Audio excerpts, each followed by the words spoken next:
everybody, welcome to my video. Today in this video, I'll be teaching you all about the body cavities and how they're organized.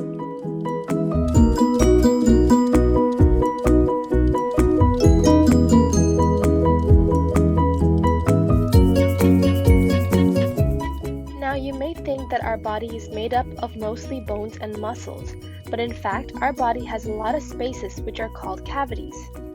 Our bodies have a lot of cavities, but today we're going to focus on the 5 main cavities that make up our anatomy.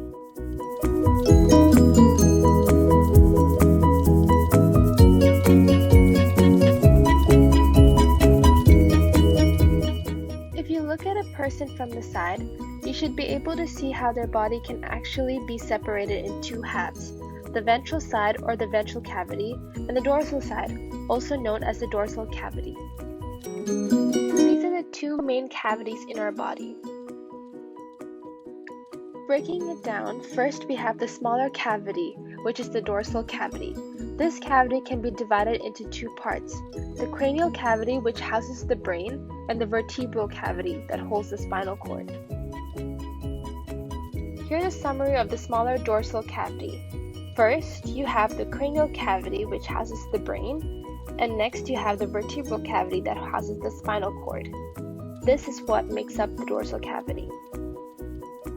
Moving on to the other half of the body, we have the ventral cavity. This cavity is divided into 2 other main cavities, the thoracic cavity and the abdominal pelvic cavity. However, it's important to note that the abdominal pelvic cavity can actually be divided into 2 other cavities, the abdominal cavity being the upper blue colored portion and the pelvic cavity, the green portion.